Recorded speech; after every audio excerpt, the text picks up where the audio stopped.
அனைவருக்கும் வணக்கம். டிஎன்பிஎஸ்சியில் வந்து பார்த்தீங்கன்னா குரூப் ஒன்றுக்கான நோட்டிஃபிகேஷன் வந்து ஏப்ரல் 1 வரப்போகுது. அடுத்து குரூப் 4 குரூப் 2 நோட்டிஃபிகேஷன் வரப்போகுது. இல்லை குரூப் 1 2 வேர் டு ஸ்டடீஸ் வந்து எல்லாருமே கேட்டுகிட்டே இருந்தீங்க. ஸோ அதன் அடிப்படையில் எல்லா சப்ஜெக்டும் போட்டுட்டு இருக்கிறோம். ஸோ ஜென்ரல் சயின்ஸுக்கான வேர் டு ஸ்டடி தான் இது. ஸோ ஜென்ரல் சயின்ஸை பொறுத்த மட்டும் நமக்கு ஸ்கூல் புக்கில் அவங்க கொடுத்துருக்க சிலபஸ் எங்கெல்லாம் கவர் ஆகுது அப்படிங்கிற விஷயம் தான் வந்து பார்க்க போகிறோம்.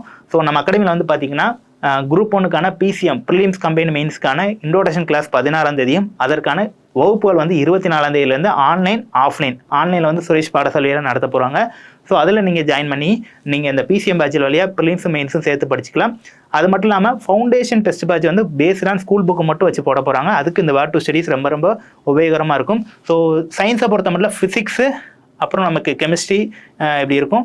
ஸோ ஃபிசிக்ஸை பொறுத்த மட்டும் நமக்கு வந்து பார்த்தீங்கன்னா இங்கே டாபிக் கொடுத்துருக்காங்க.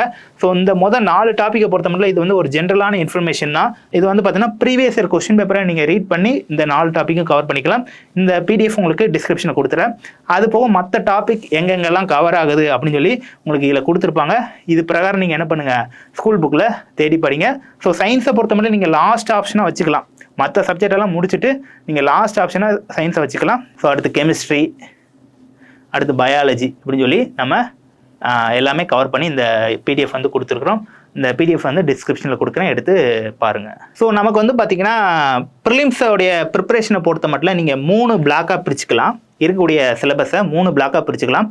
இப்போ 3 பிளாக் அப்படின்னு சொல்லி பார்க்குறப்ப ஃபஸ்ட்டு ஏ பிளாக்கு, அடுத்து B block, C block. Group 1 பொறுத்த மட்டும் வந்து பார்த்தீங்கன்னா நமக்கு history, culture, heritage and socio political movement in Tamil Nadu. சரிங்களா? ஸோ நமக்கு இந்த தமிழ் சொசைட்டியை பொறுத்த மட்டும் கிட்டத்தட்ட இதுலேருந்து நமக்கு 40 கொஸ்டின் இதுலேருந்து கேட்பாங்க நமக்கு. அடுத்து வந்து பார்த்தீங்கன்னா யூனிட் 4 வந்து பார்த்தீங்கன்னா இந்தியன் பாலிட்டி. ஸோ இந்தியன் பாலிட்டிலேருந்து நமக்கு வந்து பார்த்தீங்கன்னா அதுலேயும் 40 கேள்வியிலேருந்து கேட்பாங்க. எதுக்கு? குரூப் 1க்கு நான் சொல்லிட்டு இருக்கிறேன். அடுத்து வந்து யூனிட் 5 பொறுத்த மட்டும் Indian economy development administration Tamil Nadu. So இதை மெர்ச் பண்ணிட்டாங்க அந்த டைம். யூனிட் 9 வந்து சேர்த்து எக்கனாமியை கொண்டு வந்துட்டாங்க. இதில் 50 கொஸ்டின் கேட்பாங்க. ஸோ இந்த 3மே ரொம்ப ரொம்ப முக்கியம். ஸோ இதை ஃபுல்லாத்தையும் ஆட் பண்ணிங்கன்னா 130 கொஸ்டின் இதிலேயே ப்ரெசென்ட் ஆகிடுது. எதுக்கு? அவுட் ஆஃப் 200க்கு. நான் குரூப் 1க்கு சொல்கிறேன். ஸோ குரூப் 1க்கு 200ல் 130 கொஸ்டின் இதுவே கவர் ஆகிடுச்சு. ஸோ நீங்கள் இந்த 3 டாப்பிக்கை மட்டும் அழுத்தம் திருத்தமாக படித்து எல்லா கேள்விக்கும் ஆன்சர் பண்ணுற மாதிரி ஆகிட்டிங்கன்னா கண்டிப்பாக நீங்கள் கட் ஆஃபை கிராஸ் பண்ணிடுவீங்க. 130 கொஸ்டின்லேயே கிராஸ் பண்ணிடுவீங்க. இதுக்கப்புறம் இருக்கிறதெல்லாம் உங்களுக்கு வந்து அடிஷ்னலாக தரக்கூடிய வேல்யூ தான். இது குரூப் 1க்கு. அதே நீங்கள் குரூப் 2A ப்ரிலிம்ஸ் எடுத்துக்கிட்டிங்கன்னா, அதாவது இப்போ இருக்கக்கூடிய அந்த தமிழ் சொசைட்டிலேருந்து பார்த்தீங்கன்னா உங்களுக்கு 20 கேள்வி கேட்பாங்க. அடுத்து இருக்கக்கூடிய இந்தியன் பாலிட்டி எடுத்துக்கிட்டிங்கன்னா இதில் 15 கேள்வி கேட்பாங்க. Indian economy and development administration எடுத்துக்கிட்டிங்கன்னா இதுலேயும் 20 கேள்வி கேட்பாங்க. ஸோ குரூப் 2A இந்த 3 சப்ஜெக்டை மட்டும் அழுத்த நிறுத்தம் படித்தாலும் நமக்கு எத்தனை கொஸ்டின் ஆயிடுச்சு?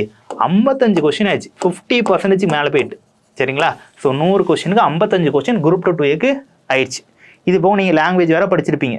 ஸோ அப்படி படித்தாலும் நீங்கள் ஈஸியாக கிளியர் பண்ணுறது இந்த பிளாக் ஏ வந்து ரொம்ப ரொம்ப ரொம்ப முக்கியமான 3 சப்ஜெக்ட். ஸோ இந்த மாதிரி தான் நீங்கள் உங்களுடைய ப்ரியாரிட்டி கொடுத்து படிக்கணும். சரிங்களா? இதுக்கு தான் இம்பார்ட்டன்ஸ் கொடுக்கணும். சரி, ஓகே. இந்த பிளாக் ஏ முடிச்சிட்டிங்க, ஏ பிளாக் முடிச்சிட்டிங்க. அடுத்து பி பிளாக் அப்படின்னு சொல்லி பார்க்குறப்ப history, culture of Indian and INM. So ஹிஸ்ட்ரியும் ஐஎன்எம் மெர்ச் பண்ணி வச்சுருக்கிறாங்க. ஸோ இதில் குரூப் 1க்கு வந்து பார்த்தீங்கன்னா 25 கேள்வி கேட்பாங்க. அடுத்த ஆப்டிடியூட் ரீசனிங்லேருந்து ஒரு 25 கேள்வி. ஸோ இது ஒரு 50 மார்க்கை இந்த இடத்துல கவர் பண்ணும். நீங்கள் அது பிளாக்கே முடிச்சுட்டு தான் வரணும். மேக்ஸை நீங்கள் தனியாக கூட ஒரு ட்ராக் போட்டு வச்சுக்கலாம். சரிங்களா? இதெல்லாம் உங்களுக்கு அடிஷனலாக வரக்கூடிய ஒரு விஷயம் தான். ஸோ குரூப் 1க்கு இது எத்தனை கொஸ்டின் கவர் பண்ணுது? 50 கொஸ்டின்.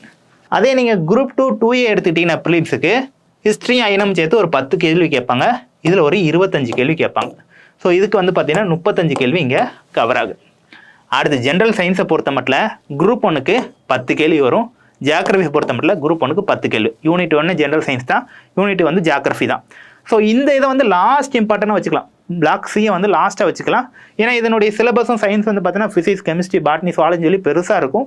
ஸோ அவ்வளோ தூரம் நீங்கள் படிக்கிறது லாஸ்ட் ஆப்ஷனை வச்சுக்கலாம். 10 கேள்வி. இது வந்து குரூப் 1க்கு இல்லை ஒரு 20 கேள்வி கவர் ஆகும்.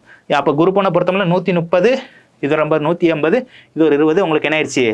200 கேள்வி கவர் ஆயிடுச்சு. அடுத்து குரூப் 2A பொறுத்த மட்டும் நமக்கு வந்து பார்த்தீங்கன்னா அங்கே ஒரு 55, இங்கே ஒரு 35, 60, 90, இதில் ஒரு 5 கேள்வி கேட்பாங்க, இங்கே ஒரு 5 கேள்வி கேட்பாங்க. அப்போ இது ஒரு 10 கேள்வி கவர் ஆகும். சரிங்களா? இது பிளாக் சியை 3ஆவதாக வச்சுக்கலாம். ஸோ மற்ற எல்லாம் நல்லா படித்ததுக்கப்புறம் எடுக்கிற மாதிரி. இந்த இது பிரகாரம் தான் நீங்கள் இம்பார்ட்டன்ஸ் கொடுத்து ஒவ்வொரு விஷயத்தையும் படிக்கணும். அது பிரகாரம் தான் நம்ம வேர் டு ஸ்டடி போட்டிருக்கிறோம். அந்த வேர் டு ஸ்டடியோட பிடிஎஃப் உங்களுக்கு டிஸ்கிரிப்ஷனில் கொடுக்குறேன். அது பிரகாரம் நீங்கள் முதல் ஸ்கூல் புக்கு நல்லா தரவாக படிங்க. அது பிறகு நம்ம டெஸ்ட் பேட்ச் வைப்போம். அதன் மூலிமா நீங்கள் நல்லாவே டியூன் ஆயிடலாம்.